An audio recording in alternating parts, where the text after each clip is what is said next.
Roanoke City Manager Chris Morril is no stranger to the interview. He appeared in 2010, shortly after arriving here in Roanoke from Savannah, Georgia, where he had been the Assistant City Manager.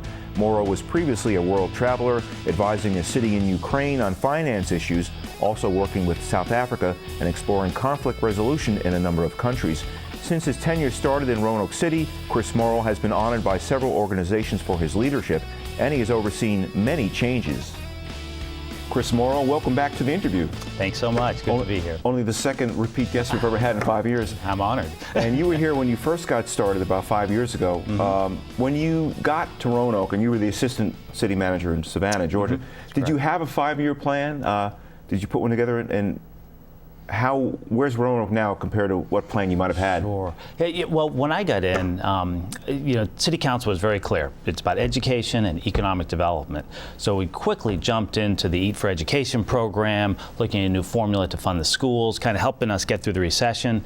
It was difficult because I was at the bottom point of the recession as I was coming in. Right. So a lot of it was just kind of figuring out, with less dollars, how can we be strategic with them, and working with City Council, new budget process, other things, a new capital budgeting approach, and then I think we've come a long way in 5 years. When you got here in 2010, what was the first major item on your agenda? What did you what did you want to do? I think the first thing that I saw is, as I was being introduced to the community, people were almost apologizing for it. We could have been Greensboro, we could have been Charlotte, we're sorry we're not this. And it just struck me that this community has incredible potential. So a lot of what I wanted to do was help the community with City Council recognize its assets and feel proud about itself and build off of it. Because that's how you grow economic development. That's how you grow the community, by being proud about it. And it's an internal thing, it's not an external approach. There's always been a push me, pull you thing here with some people want to grow, but other people don't want to be Greensboro or Charlotte. Right. They like Roanoke, and I think, see if you would agree, Roanoke is sort of finding its own niche as a smallish city with a lot of amenities, a nice, interesting downtown, cultural. So I think Roanoke is really starting to find its niche. I agree with you. I think we don't want to be like every place else. And so many cities, they get in these trends where everybody malls over their downtown or they build an aquarium. And I think Roanoke, what's authentic about it, it's farmers market, it's compact downtown, and it's very close connection to nature, to the mountains and to rivers, unlike any other city on the East Coast. And so I think you're exactly right. It's building off those strengths that really is our future. You came here from Savannah as the Assistant City Manager in Georgia. Very nice city, Savannah. Right. Is there anything in particular from Savannah you felt you've been able to bring here and maybe do? I think what I learned in my 20 years in Savannah is how important urban design is. The Savannah plan, the Oglethorpe plan, is probably one of the best known in the country. And it really gives a sense of how pedestrians and bicycles and cars all interact in a great urban space, the importance of green space. And so I hope we sort of took that approach with Elmwood Park as an example, Market Square as an example of that. That's probably that living and experiencing Savannah, something that I brought here. We just don't have the creepy cemeteries. Right. Yeah. Since you mentioned green space, I was going to ask this later on. I'll ask it now. The Greenway, the Roanoke River Greenway. It looks like the bids are going out now, or we're starting to get close to finish that last 4-minute gap between the city and Salem, and we're going to have a promontory point, Golden Spike at some point. Right. What do you think that'll do for the Greenway once that 4-mile stretch is built? Yeah, I mean, the Greenway is already so popular, and so a couple things. First, it's going to show that we can work together regionally to complete something. Getting that Greenway done, I think, besides the amenity, is symbolically it's important for the community. We're working closely with Salem and with the county, with the Greenway Commission, and I think also it'll help relieve some of that congestion because people can now spread out along the whole length of the Greenway. Right.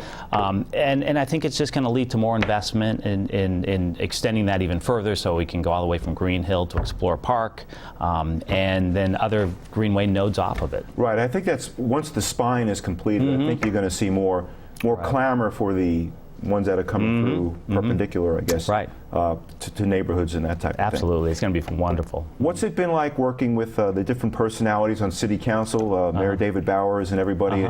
How is that as a city manager? Do you sort of have to learn each personality and how to appeal to each personality? What's it been like? Yeah, it's very clear under this form of government, the city council is the policy-making body. So they set the policy. I help them with information, with data, with public input, but they set the policy, and then I help implement it. And I feel very fortunate. We pretty much had the same 7 council members, or the mayor and 6 council members, during my 5 years here. Not a lot of turnover. No, they've been very supportive, and and each one has their own areas while they care about the whole community, areas where they want to specialize, and so we work with them on that, whether it's domestic violence or youth programs or economic development. I feel very fortunate when I look at my peers around the country to have this council that's really so committed to the community. I wanted to bring up something which tangentially you're involved with, but Roanoke City schools, and of course the city sets the budget for the schools, but over the past 5 years, Dr. Rita Bishop in the school system, graduation rates have gone up, and they put programs in place. How important is that, Chris, economic-wise and for the health of the city, to have a better school system where you're graduating more kids and more kids are going on to higher education? Yeah, it is the most critical factor. If you're going to pick one thing to work on in a community, education is it, especially for us, where at one point our graduation rate was below 60%, and now it's over 80% in just 5 or 6 years. So it's tremendous. And what's great, we very talented superintendent with Rita Bishop, great committed school staff, but then the community has embraced it. So the business community, and what we've done with Star City Reads and working on 3rd grade level reading scores, it really has been a great community effort, and we should celebrate and push that even further now. You came in at a good time, too. You got 2 new high schools in the past decade. Right. The Virginia Tech Carilion Medical School. Jefferson College is their highest ever level of students this fall. Right. Virginia Western, you don't even recognize the campus anymore. They're adding building after building. This is a good time for education in Roanoke. Oh, it really is. And I think the other thing we've tried to do is more intentionally connect to all the higher education institutions we have in the community. Virginia Tech, great relationship. They're doing all of our lean process improvement training for our staff. We work with them closely. Washington and Lee, Roanoke College, Hollins University, and what they're doing with the arts in the downtown. Great asset that I think we have to be more intentional about partnering with. Let's talk about some of the things that are going on in Roanoke. The Elmwood Park Amphitheater, the new amphitheater. Recently, as we go to taping, there was the Shakedown concert with Sheryl Crow. Right. And what did you learn from the Sheryl Crow concert, Chris, about the amphitheater being able to handle a pretty good-sized, well-known act? Right. Yeah. So we figured we had about 4,500 people there for that show, which was about the maximum that we thought we could handle, and I think it worked very smoothly. We were fortunate. Initially, we were going to try to do the big kickoff as the first event, but we waited a couple months, so we had some experience under our belt, that just so we knew how to, so we spread it out the beverage stations, and we had local food there. I think the way we worked with opening the gates early so people could get in and get their seats. And what I can tell you is Sheryl Crow and her staff just loved Roanoke. She said as she was leaving, she'll come back here anytime. And her staff said they've been on the road since April. Best experience they've had, because Roanokers are so welcoming. And I heard that she had it with her kids, her sons, at Science Museum earlier in the day. Right, yeah, she was playing at the touch tank, she ate downtown. And the community really stepped in and helped. For example, Black Dog Salvage came in, they redid the green room with their, made it really cool. Oh, really? Okay. Yeah, so she loved that, had toys for her kids. The community just really reached out and welcomed her, and I think it, word's going to get out about Roanoke. And really what you're looking for are promoters to come in, and you don't want to be in the concert business. Yeah, this was really kind of a one-off to thank the community for supporting it and to show what it can do, and then from here I think we'll see more private promoters taking that risk. One thing I wanted to talk about was the Market Square Plaza, the new Plaza, which to me was something downtown Roanoke, the very downtown, was always missing, was a public meeting space without cars whizzing through it. Right. And there was some hemming and hawing, and not everybody was crazy about it, but what's your overall assessment that Market Square Plaza now has been open for a while, as far as what it's doing and what it'll be able to do for downtown?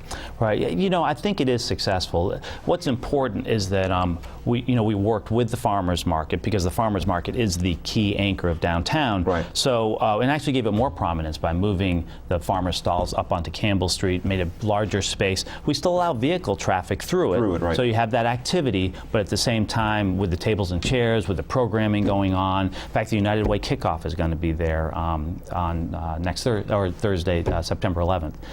So more community use, and the whole thing is the more opportunities we have to get people together, to socialize, to gather, the stronger a community we're going to become. We create those connections. And you've got the renovated center in the square, $30 million renovation right next door. Hopefully that'll draw more people into center as well. Yeah, and the hope is, and center, the way it's designed, they can actually open their doors and it feels like the square is part of it. Right. Downtown living spaces keep going up. Historic tax credits have really helped there. Great deal. How do you know when you're going to reach a saturation point with downtown? Yeah, you know, the Ponce de Leon just opened, and I think they're just about fully leased out. And there's a couple other projects on the books. What I'm hearing from investors is that as they're running the numbers, there is still a huge demand for downtown living. Retirees, millennials, they want to live downtown, have that environment where they can walk places. They don't have to worry about getting in the car and driving. Mowing the lawn or whatever. Right. I think our biggest challenge is we may run out of old buildings soon. So fortunately, we have lots of parking lots that we can build on, and I think that'll create a better environment downtown too. Speaking of parking lots, the Hampton Inn Suites on top of the garage on Church, that's going up, and I guess there was a demand for some more hotel space downtown, especially with Patrick Henry out of the mix. Yeah, you know, the Hotel Roanoke is great, and it's had 2 very successful years. And as we're investing more in tourism and in conventions, we needed that downtown space. And if we're really to become a destination, we need different hotel opportunities. And so that Hampton Inn Suites on top of the garage, views are going to be incredible. Working with a great company that specializes in downtowns is, I think, a major milestone for Roanoke. What's the couple of years down the road? What's the passenger train going to do for Roanoke, Chris? Not only able to get people out of Roanoke somewhere, but to bring people here, like a weekender from D.C. or something. I think you hit the nail on the head. It really is that other option for transportation besides 81 or the airport to have passenger rail.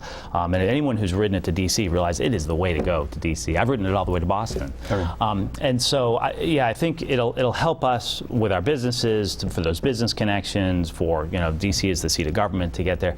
But I think also to target that D.C. traveler, when we can say, walk out of your office in the Union Station, grab your bike, put it on the train, and you can be right in downtown Roanoke and spend a weekend at the hotel, going outdoors. I mean, it is an incredible opportunity that we'll definitely take advantage of. Just have a couple minutes left. You mentioned outdoors, and I think Roanoke's done a better job lately pushing outdoor amenities. The advent of the Blue Ridge Marathon, Greenways and the trails, the Go Outside Festival.